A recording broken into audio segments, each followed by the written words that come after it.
She didn't knock. She didn't call. She slid a shiny key straight into my lock like she owned the place. The door creaked open and Karen stepped inside with a smirk, whispering like a villain, "This property belongs to the HOA now."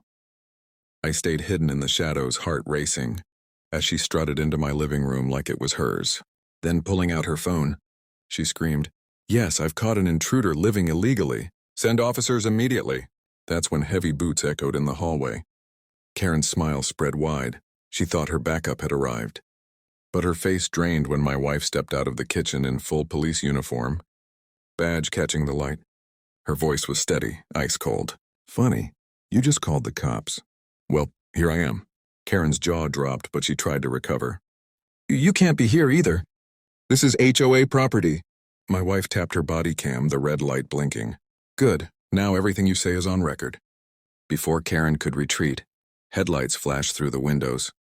Two bulky men in black jackets stormed in, trying to sound official. "Step aside, ma'am. We'll handle this squatter." Karen pointed at me like a queen giving orders. "That's him. Arrest him." But my wife stepped forward, hand resting on her gun, her voice cutting like steel. "Touch him, and you'll be the ones in cuffs." The men hesitated. Even they looked nervous. Karen barked, "They're HOA enforcement. They work with me." And that's when the real police cruiser screeched into the driveway. Red and blue lights flooded the room, as officers stormed in, guns drawn, until they froze at the sight of my wife's badge raised high. NYPD Officer Ramirez, badge 5472, suspect. Made a false emergency call and brought in fake enforcers. All of it's on body cam. Karen's bravado crumbled. No, she's lying. I was protecting the neighborhood." But the body cam played her own voice, shrieking, "I've caught an intruder living illegally.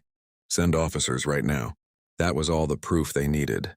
The fake enforcers were cuffed. Then the officers turned to Karen. "You're under arrest for trespassing, impersonating authority, and filing a false report." Karen screamed as they dragged her out. "You can't do this to me. I own this community." The officer shook his head. "No, ma'am. You don't own anything here." Only then did I step out of the shadows, finally breathing after weeks of harassment. My wife unclipped her body cam and handed it over. "That's all the evidence you'll need," she said. The officer nodded with respect. And as Karen's screams faded into the night, my wife slipped her hand into mine and whispered, "They thought we were weak.